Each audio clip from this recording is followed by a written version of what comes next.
हम देखने जा रहे हैं कि लेमडा बाय फोर ट्रांसफार्मर का फ्रिक्वेंसी डोमेन एनालिसिस कैसे करता है, मतलब फ्रिक्वेंसी के साथ वो कैसे चेंज होता है। तो हम मान के चलते हैं हमारे पास एक गिवन है, एक क्वार्टर वे ट्रांसफार्मर गिवन है, मतलब जेड वन है, क्वार्टर वे ट्रांसफार्मर ट्रांसफार्मर है जेड नॉट के बीच में और जेड के बीच में। तो इसकी लेंथ कितनी होगी? इसकी लेंथ होगी हमारी लेमडा बाय फोर, ठीक है, ये पता है अपने को। और साथ में जो इसकी वैल्यू होगी वो कितनी होगी? अंडर रूट होगी, इनका क्या होगी, ज्योमेट्री मीन होगी, जेड नॉट और जेड का ज्योमेट्री मीन होगा, मतलब under root Z naught into Z L होगी, ठीक है। सो अगर हम मान के चले कि एक लेमडा नोट सपोज उसकी लेंथ है, तो उसको लेमडा नोट को हम कह सकते हैं लेमडा नोट बाय फोर ले सकते हैं।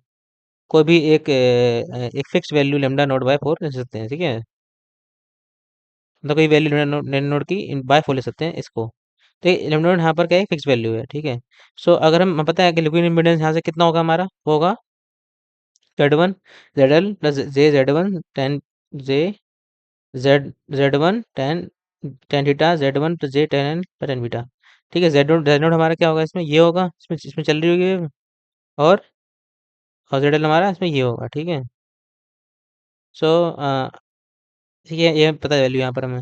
तो अगर हम लाइक हमें फाइंड करना है कि ये फ्रिक्वेंसी कैसे चेंज होता है, तो हमें पता है कि tan theta equal to beta L होता है, ठीक है। Electrical length equal to beta L होता है, तो टू पावर लैम्डा बीटा डाले यहाँ पर, एल की वैल्यू कितनी डाल देते हैं, लैम्डा बाय फोर, ठीक है। सो किस किस लैम्डा की वैल्यू पे ये वैल्यू बेसिकली ये सिग्निफाई करेगा, तो इ- काटेंगे इसको, ये आ जाएगा।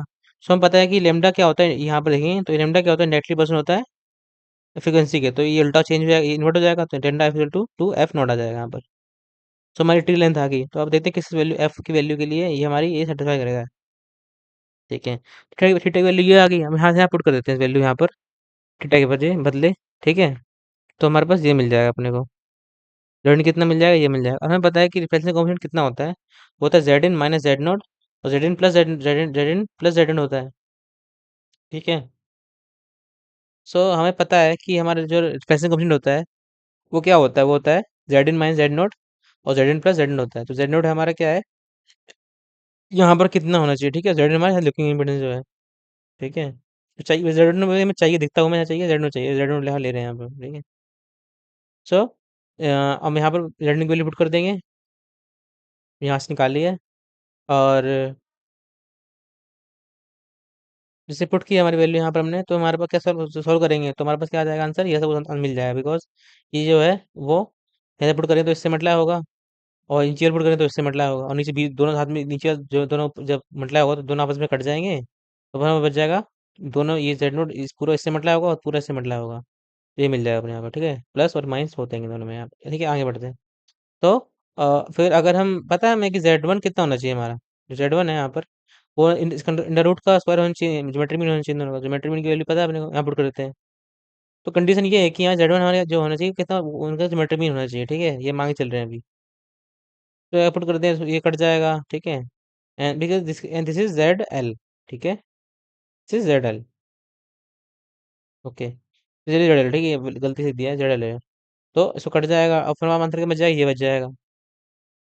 तो यहाँ टेक लेते हैं Z one common in the numerator and denominator, तो यहाँ से न्यूमरेटर जेड वन कॉमन निकाले, तो ये कट जाएगा यहाँ से, ये और ये बच जाएगा नीचे, हमारा हमारे बच जाएगा, ये जेड वन आ जाएगा नीचे यहाँ पर। जेड वन लिपट कर देंगे यहाँ पर, कितनी है हमारी, under root Z naught Z L के, तो ये यहाँ से कट जाएगा, अंडर का ऊपर जाएगा, two under root Z L आ जाएगा, ठीक है। तो यहाँ पर मैंने पुट कर दिया under root Z Z L, और यहाँ की वैल्यू हमें पता थी कितनी थी, टेन की वैल्यू, टेन पाई कितनी निकालता हमने, फाइव की वैल्यू निकालती, टू पाई एफ नोट निकालती वैल्यू, तो यहाँ पुट कर देंगे यहाँ पर टू एफ नोट, ठीक है।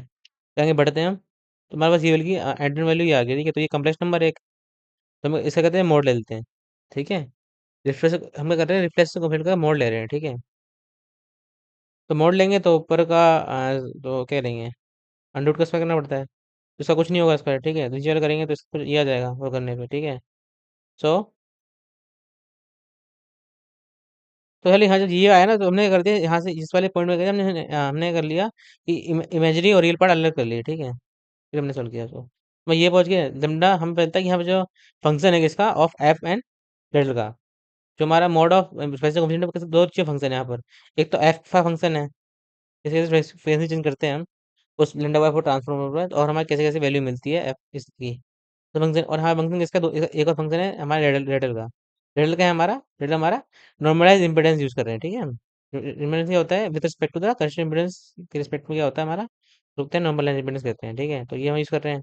दो लोगों का फंक्शन है, एक रिजल्ट का फंक्शन है और जो फंक्शन है हमारा फ्रीक्वेंसी फंक्शन है, ठीक है। और नॉर्मलाइज कर सकते हैं यहाँ पर हम, नॉर्मलाइज इम्पिडेंस। सो अगर हम बढ़े आगे, तो अगर हम प्लॉट करने की कोशिश करें कि हमारा जो मोड ऑफ रेफरेंस कोएफिशिएंट है वो कैसे कैसे वेरी करेगा with respect to F naught and Z L. तो अगर फिक्स कर लेते हैं मतलब जेड को भी, फिर हम इसको वेरी करते हैं फ्रिक्वेंसी को। तो if F equal to F naught हो और F equal to 3 F naught है, मतलब इसलिए ये 10 पाई, 10 कब 10 थ्रू पाई है, तो जीरो कब होता है, मतलब ये, या फिर इन्फिनिटी कब होता है। तो पाई पाई बाय टू पे 10 इन्फिनिटी रहता है, ठीक है। तो मतलब इसकी वैल्यू रखूँ मैं यहाँ पर, एफ की वैल्यू टू, मैं टू टाइम्स रखूँ उसके, टू, मतलब टू पाई बाय टू, है ना, एंड 4 पाई बाय 2, मतलब पाई पाई घूम घाम के दोबारा वही वही आ जाएगा वैल्यू, ठीक है यहाँ पर। तो इसको ये सकता हूँ मैं वैल्यू यहाँ पर, तो मतलब इसके लिए एफ नोट रख सकता हूँ मैं इसकी, इसके लिए मैं सकता हूँ 3 एफ नोट रख सकता हूँ, ठीक है। और और ये तो यहाँ पर कह सकते हैं हम, हर बार पाई बाय टू पे हो गई बात, तो एफ नोट, तो पाई बाय टू मिनट जाएगा, तो नेक्स्ट कब आएगा पाई बाय टू हो, टू पाई ऐड कर दूँ उसमें, तो 3 पाई, तो यहाँ पर 3 एफ कर दूँ, तो F note, 3 F note, 5 F note, है ना। तो मतलब odd multiples of F note में आ जाएगा हमारे पास, क्या आ जाएगा, ये इन्फिनिटी पहुंच जाएगा ये वाला वैल्यू। इन्फिनिटी पहुंचेगा तो मतलब हमारा करेक्ट, ये हमारा जो रिफ्रेश कंप्लीट हो जीरो हो जाएगा। तो ये चाहिए अपने को, हमें चाहिए रिफ्रेशमेंट जीरो बेस्ट, ठीक है। तो हमें पता चलता है कि एफ नोट पे यहाँ पर रिफ्रेशमेंट जीरो आ रहा है, तो एफ नोट पे, 3 एफ नोट पे, 5 एफ नोट पे ये जीरो मिलेगा अपने को। अगर हम मान लेते हैं कि एफ की वैल्यू जीरो है, तब क्या हो जाएगा हमारे पास, जीरो है मतलब कि पाई आ जाएगा। और 10 पाई कितना होता है, 10 पाई इज 1, और जीरो, 10 पाई इज 0, 10 पाई 0 तो मतलब यहाँ यहाँ मतलब ये जीरो हो जाएगा, तो हमारा वैल्यू क्या जाएगी, Z minus Z naught, Z minus one, Z plus one, मतलब वही जो वैल्यू होती है, जो कॉमन वैल्यू होती है, जो हमारे एक्सप्रेशन वो आ जाएगा हमारे। तो कितना है, 9/11 आ जाएगा। तो कब कब आएगा, जीरो कब आएगा, जीरो, ये जीरो कब आएगा, जब जीरो होगा ये जीरो पे, और ये 2 पाई दोबारा ऐड कर दो इसमें, तो मतलब 2 पाई ऐड कर दो दोबारा, तब हो सकता है। तो, तो हाँ, जीरो, ये कब जीरो होता है, जब हमारी इसकी वैल्यू क्या होती है, पाई पे होगी, पाई पे होगी, जीरो पे होगी, 0 पाई, 3 पाई, 4 पाई। तो मतलब क्या होना चाहिए अपने को, हर मल्टीपल करना है, तो टू में टू कट जाएगा, देन 4 पे कटेगा ये टू, देन 5, देन 6 पे, देन 8 पे। तो मतलब ये होना चाहिए और इवन यहाँ पर आंसर आना चाहिए, मतलब 0, 2, 4, 6 ऐसे कुछ। तो यहाँ पर टू पे आ जाएगा, जीरो पे आ जाएगा ये, ठीक है। और जीरो पे आ जाए मतलब उसमें क्या होगा, मैक्सिमम मिलेगा अपने को, ठीक है। तो हम ये वैल्यू क्या याद आएगी मैक्सिमम में। तो अगर हम जेड की हमारी कितनी वैल्यू है, 10 है, तो इज 10 - 1 9, 10 + 1 11, तो ये वैल्यू आ जाएगी।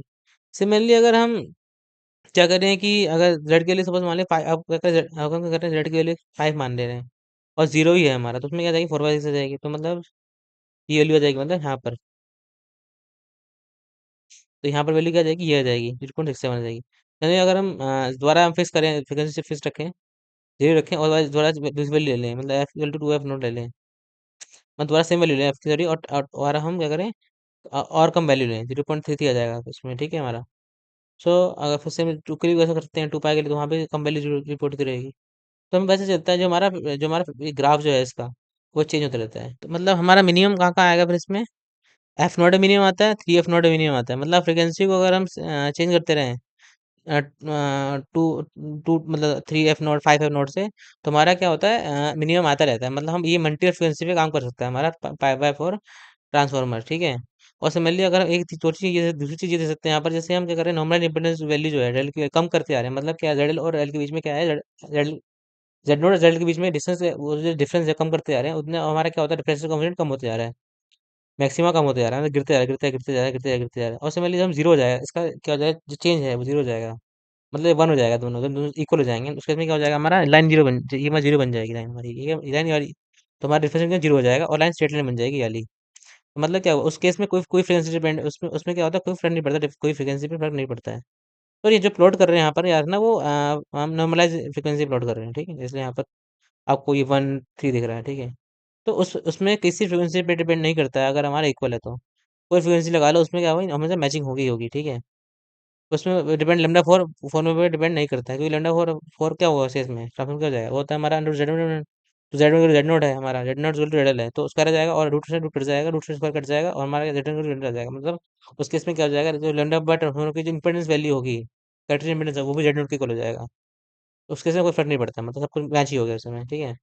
दूसरी केस ये है कि जो ये जो वैल्यू बोल रहे हैं, किसी भी अगर एक दूसरे केस ये है कि अगर हम किसी फिक्स कर ले वैल्यू इसकी, अगर सपोज हम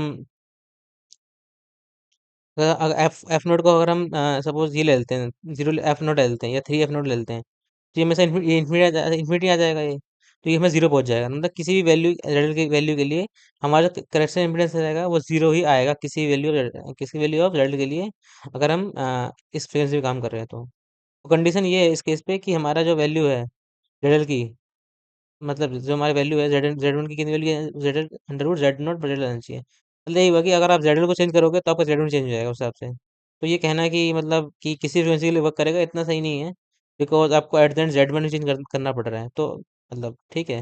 मतलब जेड में आपने फिक्स कर दिया तो इस हिसाब से जेड आपका जेड फिक्स, मैं जेड नॉट फिक्स कर जेड जेड फिक्स कर दिया, तो आपको जेड वन फिक्स हो गया, तो आप जेड चेंज करोगे तो आपको जेड वन फिक्स चेंज करना पड़ेगा उस हिसाब से आपको।